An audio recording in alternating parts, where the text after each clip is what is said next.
Though my topic of discussion is the pharmacopoeia standards as well as quality control, but I will try to justify the theme of the conference, that is research methodology. What research methodology we are using and how much we are delivering by using this technology. I think that will be evident after 20 minutes time. This is our Ayush department. That A is for Ayurveda for those people who are new. So all these systems are now represented by Ayush. And as I have been saying that this system is a well documented system. For the last say 1000 BC, the texts like Charak Samhita on medicine, Sushruta Samhita on surgery, gynae, ENT, obstetrics, Ashtang Sangraha on fundamental principles and diagnostic treatment techniques, Madham Nidan on diagnosis, Sharang Samhita on pharmacy and pharmaceuticals, Bhaprakash on materia medica.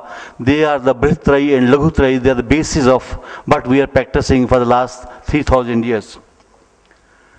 Again, because there is dilemma about the food and drug, I want to make it clear that in Ayurveda, drug and food, they overlap each other. Even whatever is in the pharmacopoeia, about 30 to 40% pharmacopoeial monographs, they also include many substances like spices, cereals, pulses, vegetables and fruits, because foods and drug from Ayurvedic point of view is all the same. And just this is for the beginners, that conceptually also the human body, the combination of body, mind, soul, this is what we treat in Ayurveda. And all these things, physical body is also of 5 elements, the food is also of 5 elements, drug is also 5 elements, and what we do in the management of health as well as the disease is the balance of these 5 elements. And practically when we say Vat, Pitta, Kapha, all the body types, they are categorized in 3 categories, Vat, Pitta, Kapha. And foods, they are also categorized in Vat, Pitta, Kapha, and drugs are also categorized in Vat, Pitta, Kapha. And whole of the exercise is to keep the balance of Vat, Pitta, Kapha. So we are very much aware, we are very much conscious of keeping our fundamentals when we incorporate the science in our concepts. Just I will take 1 minute to indicate, for any system of medicine you require 3 things. Your education should be regulated by some regulation or act. Your practice should be regulated by through some act or regulation, and your drug should be regulated by. That is required for any system of medicine. But so in India, all this Ayurveda, Unani, Siddha, all the 3 components are very much regulated. Our education is regulated by CCIM. Our practice is also regulated by the state boards and CCIM, Central Registration Board, and drug are regulated by the Drug and Cosmetic Act. These regulatory laws, not only these what I am mentioning, the IMCC Act, but others, this Food Safety and Standard Act is also applicable for on us. Drug and Magic Remedial Objectionable Advertisement Act is also affecting the drugs of these systems. Indian Biodiversity Act is equally affecting us. Wildlife Protection Act, Indian Forest Act, all these acts are equally applicable on Indian systems of medicine. So these laws, these are for the people who are not from this country, that all the education system is a university-based education system. So everything is well organized, whether this is a degree course or MD course or PhD courses. So far as the clinical practice is concerned, in India now only a person who is a degree holder, he only can practice this system. I will devote another minute on the provision of Drug and Cosmetic Act. This is the same act which is regulating the allopathic drugs, the Act of 1940. But we have a special chapter 4A which deals with the Drug and Cosmetic Act relating to Ayurveda, Unani and Siddha. And we have a technical advisory board in this act which advises the government on various issues. We have the consultative committee comprising of all the licensing authorities of the states who are implementing agencies for this act, and all the licensing of the drugs is mandatory. Similarly, the central government in all the provisions of this act are implemented by the state government, but in the state of emergency or in such situation where the public health is at stake, central government has power to intervene and prohibit the manufacturing or sale of a particular drug. We have a provision of separate drug analyst for ESU drugs, drug inspectors are the requirement of the Act, and if somebody doesn't comply with the provision of this Act, then there is a provision for the penalty in the form of imprisonment as well as fine. These standards are compulsorily indicated in these pharmacopoeias. There is a special schedule E1 which deals with the poisonous substances, and we have recently updated this schedule also. And for example, the GMP is implemented for the last 5 years, since 2005. And now at the moment, about 40% unit, means out of 10,000, about 4,500 units are GMP complying, and rest of them, they are non-functional, because the state licensing authorities have issued various notices that you can't manufacture the medicines till you are GMP complying. There are specific provisions for the labeling and packing for for export and domestic use. There is a provision of drug testing laboratories. Now we have recognized even the private drug testing laboratory also for testing the samples.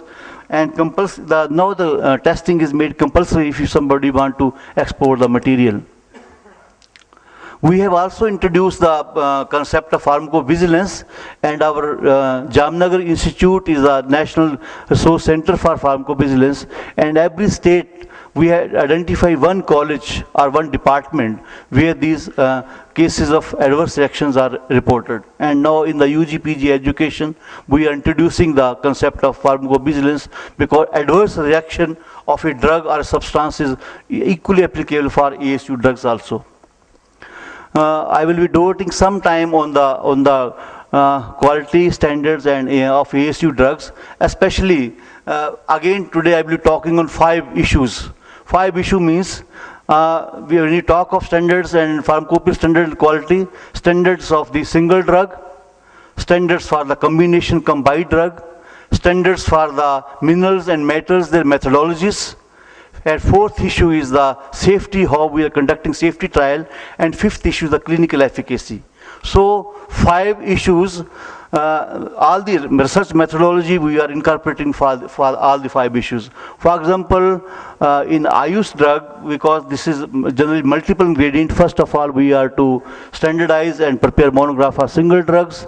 Single drugs are going in the multiple ingredient. We are having the standards and SOPs of the multiple ingredient drugs. Then we are undertaking some of the safety trials of individual drugs as well as of combinations. And then the clinical trials for efficacy studies has also been introduced for the last 1 year or so. So quality standards has been a priority issue of Government of India, and recently in the month of August itself, our pharmacopoeia committees has been upgraded. Now we have a pharmacopoeia commission of for Indian medicines, where Ayurveda, Unani and Siddha, all the 3 systems are taken care, and fortunately Professor Handa is the first chairman of the commissions. But the committee of pharmacopoeia committee, especially Ayurveda committee, is working for the last, say, 1962, and subsequently Unani and Siddha pharmacopoeia committee are in function. And in these committees there are not only the Vaidyas and Hakims and Siddha only, but we have the experts from botany, phytochemistry, inorganic chemistry, microbiology, and pharmaceutical sciences. There is a group of about 25 people, and we have over 20 dedicated laboratories who are working the scientific standards, and these committees are evaluating the scientific data of these laboratories. Especially the same structure, this is a slide from Dr. Handa's presentation, but it is very useful. 5 things in right hand and 5 things on left hand. In the center is their drug. So what 5 things? We are starting with the botanical authentications. Then you are to indicate what are the foreign matters present in the raw material. Then organoleptically how you evaluate the drugs. खा करके, देख करके, सूंघ करके. The microscopy is equally applicable on our medicines. Volatile oil matter and ash values, they are the basic gross parameters which we are using for the last 40 years. But in the last say 5-6 years, when there's great noise on our systems, we have incorporated the provisions of extractive values, water extractives, hydroalcoholic extractive values, then chromatography profile, where there is thin layer chromatography or gas chromatography. All these things are in our evaluation system. Marker compound, wherever possible, we are evaluating the quantity of the marker compounds in the Ayurvedic medicines. And of course, the pesticide residues, microbial count, and heavy metal contamination, they have been the concern not only for the exported material, but for the domestic medicines also. So far, we started this journey in the year 1986, when the first volume of Pharmacopoeia was brought out. But now in the last 10-12 years, every year we are bringing one volume of Ayurveda Pharmacopoeia of India in one or the other form. So 8 volumes on single drugs, and one of the volume is on the heavy metals and minerals also, and 2 volumes on the chromatograms and this pharmacognosy atlas. They have been published. So almost about 80% raw drugs which are going in the combination, they are published pharmacopoeias for that. And now it is mandatory for every manufacturer or scientific person to comply the quality standards mentioned in these pharmacopoeias. Similarly, the Pharmacopoeia Part 2, which deals with the combinations like Champrats containing 48 ingredients, Mahayogras Google containing 20 ingredients, or Ashtanga, this Hingashtak Churn containing 8 ingredients. All these such combinations, they also have been standardized, and 3 volumes containing 152 formulations they are in the market, and 4th volume is in the pipeline. In the month of March or April 2011, we will be bringing in the 4th volume, means 14 volumes of Ayurveda Pharmacopoeia will be available by March 2010. Our colleagues in Unani and Siddha are also working in the same pace. About 6 volumes on the single drugs of Unani medicines, and 4 volumes in the form of formulary has been published, and National Siddha Formulary and Pharmacopoeia have also been published. These are how our books look like, and this is how the material, about 90% is of plant origin, mineral, metals, animal byproducts, but the percentage is very small. And again, this is just for the beginners. We start with the raw material, authentication, physico-chemical limits, storage conditions, and all this chromatography fingerprinting for raw material is mandatory now. And if you talk of manufacturing or processing a material like preparing a sambar or preparing a khichdi or a dal, the process is equally important. So what material, what energy inputs are required, what are the operational uniformities, because without operational uniformity you can't have the uniformity in the product. Safety and occupational health is an issue, and in-process quality control is inbuilt in the GMP as well as in our pharmacopoeial culture of developing these monographs.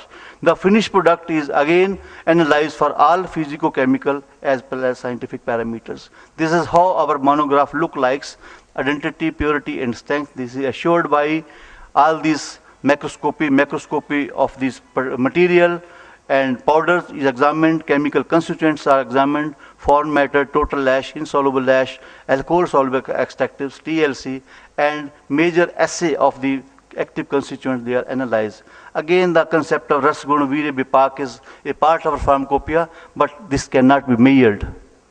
And in the last 5 years, keeping what the WHO says, the microbial limit in the powders and tablets and syrups is applicable on us, aflatoxins, etc. They are equally, their limits are equally applicable on ASU drugs. In the last 4 or 5 years, we have moved forward, and we have initiated the standardization of the extracts also, because it is not only the crude drug, but extracts are equally applicable, and aqueous extracts and hydroalcoholic extracts, 60 monographs are ready, they are going in the printing press. And what we are doing, we are again standardizing the process of preparing these extracts with standard methods, and again physico-chemical parameters of loss on drying, total ash, ester soluble ash, and pH, etc. they are there. And all these contaminants are also within the limit, but the special thing is the assay determination. If this is Brahmi, the percentage of bacosides; if it's Ashwagandha, the bethanolides; and if it's the Acorus calamus, then azorenes. These substances, they are also estimated in the assay methods. These are the various common medicine plants, starting from Muletti, Shatavari, Basarjun, and all these major plants which are going in our common formulation, they have been standardized and going in the 8th volume of the Pharmacopoeia. For the benefit of the scientists and the people who are working in the laboratories, we have prepared the atlas. Atlas of chromatography of first volume has been there. If you talk of Hridra, it looks like that. And the chromatogram should show all these bands to verify the chemical constituent. This is again Acacia fistula. This looks like that. So all these 80 chromatograms, they are in the first volume. We have also prepared atlas on the pharmacognosy, that is microscopy, and microscopy is equally applicable. This is how our volume look like, and we can very much botanically authenticate this material. And even beginner, a BSc person can reproduce all these results and find the identifying marker. The story doesn't end here, because in Ayurveda we are equally using the minerals and metals, though their percentage is 1 to 2%. So we started this work on standardizing the raw material, because I am a Vaidya and all my class, they are not the basic scientists. So we took the help of geochemists, the people who are working in the copper mines, Khetri mines, etc., they have been associated in this work. And all the scientific parameters of the raw material of minerals and metal has been documented in the volume 7/21. So material like iron ore, the Mandoor's iron sludge, or silver, gold, chalcopyrite, copper metal, zinc, tin, lead, etc., their basic standards are with us. And similarly, minerals like mica, red ore, sulfur, gypsum, all the minerals, their basic standards are in the Pharmacopoeia. And not only this, at physical level, we are aware about the concepts of Shodhana. All the material goes after due purification and detoxification of the material. And then even the bhasmas, we are standardized the procedure of how these bhasmas are made, how many puts are given, what happens after every putta. So, we have given a project to 4 companies to prepare the SOPs of bhasmas, because at least at 4 places the same material should be utilized. And let us see that following the same process of making the bhasma, what happens to the particle size, what is the physico-chemical characterization of the material. So the Swarnamakshik, the Tamra, Abhrak, and Mandoor and Kantalo, they are the 5 substances which we have started working. And the Davar India, Shri Dhutpapeshwar, Bharat Bhashaj, Dehradun, Maharshi Ayurved, they are the 4 partners from the manufacturing side. And analytical work is done by the PLM Ghaziabad and Davar. So these people are, they have procured the same raw material of same standard, same electric furnace is used, and same camera is used for analyzing the material, particle size, etc. Same material is used for Shodhana and Marana, etc. So this is a stainless steel grinder, 316, because sometimes the stone grinder, they have some inbuilt, some minerals, etc., etc. So this is specially designed grinder. And similarly, this microprocessor, we are not using uplas and bhattis, etc. But this is programmed electrical for muffle furnace, where all the temperatures is automatically recorded, and we can know what pattern is required for preparing a particular bhasmas. So in this way, all the steps of preparing bhasmas, they are also recorded, and they will make the form of SOPs. This is how a monograph of Kantalo look like. This is Fe3O4, and all these parameters which are of geochemistry of nature. Iron doesn't contain only iron. It contains 60% iron, 2 ppm arsenic, 7 ppm cadmium, 95 ppm zinc, manganese, and silver also. So all these scientific parameters have been incorporated in all these monographs, which are on these minerals and metals. This yellow strip deals with the formulations, like Chavanprash, like Narayan Tel, like Yogaraj Google, Hingashtak Churan. I told that 152 in 3 volumes has been published. They are available in the market, and 4th volume in the press. And the SOPs, the method of preparation, is very important in these procedures, because we are not using only the tablets and capsule, but there are about 24 doses form. It is powders, it is coarse kwath churna, it is pravahi kwath, it is asavrishta, arka, ableha. This Yogaraj Google-like substances, medicated grits, medicated tail, applications like ointments, ghansattvas like extracts, vati, gutti, capsules, eye drop, ear drop. All these doses form. It is the SOPs. The process of manufacturing is very important, and we have focused on that also. For example, this is a churn, contains 3 ingredients, and all these 3 ingredients can be identified with this technique of TLC techniques. And botanically also you can identify all these 3 ingredients. If this is a Chitrakadi Vati containing 7 ingredients, all the 7 ingredients can be identified in this formulation with this technique. Even the quantification of the important and major constituent can be with the help of HPTLC. And for example, this is Arogya Vadani Bhatti. Yesterday, some discussion was on this material. This formulation contains not only the plant material, it contains the minerals like sulfur, like mica, it contains metals like copper and iron, and it contains the material of the plant origin. So, if you want to analyze and standardize Arogya Vadani Bhatti, you must know the standards of plant material, you must know the standards of the metals, you must know the standards of the minerals also, and then SOP of the process. So friends, though this is a complicated process, standardization is a difficult process, but we have overcome this situation, and our pharmacopoeias are now even referred by WHO, and our situation is even better than the Chinese pharmacopoeias than today. And yesterday we have been talking that why we are using multiple ingredient formulations containing 10-20 ingredients, because the disease is a result of many factors. So multiple target, if you attack multiple target, only then and only then you can cure a patient with effective medicines. That is the concept that to address the multiple target, you require multiple ingredient formulation. We have also initiated the third step is safety study.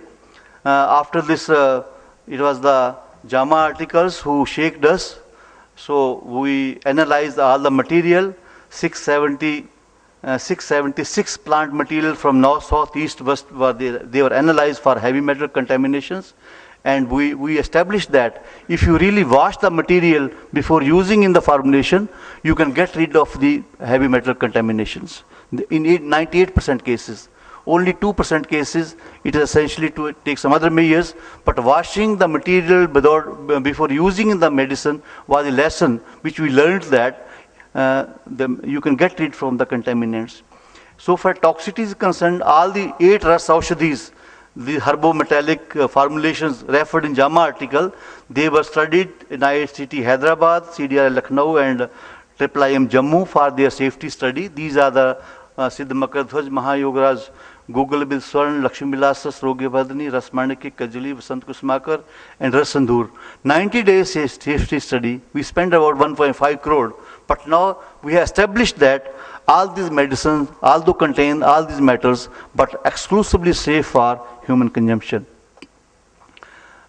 We started this GTP project, which was a marriage between IUCSI and ICMR, but this is a failure story of our efforts. We could not succeed to actually take it forward.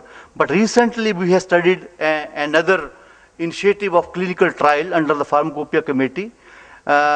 We have now initiated this clinical trial, multiple scientific clinical trials, where 18 disease conditions like IBS, menopausal syndrome, osteoporosis, iron deficiency anemia, Rasayana, BPH, bronchial asthma, bronchitis, hypertension, and this urolithiasis, dyslipidemia, obesity, this cognitive deficit, osteoarthritis, rheumatoid arthritis, dry eye syndrome, and allergic conjunctivitis and diabetes. We have identified the classical formulation for which the standards are available, and we have identified 9 institutions like Jamnagar, Jaipur, Banaras. Banaras is not in the partner because they didn't join, but 9 institutions, postgraduate institutions are there. Every formula having 1 or 2 drugs, standard protocol prepared by CCRS and ICMR, same drug, same protocol, and the target is 2 years time, and every center has to give us the data for 100-120 patients. We are hopeful in the 3 years time, same equipment is used for analyzing the blood, same chemical is being used. Every student is given a laptop. Same day he fills the form and the information goes to his dean and CCRS headquarters. Daily we are monitoring this system.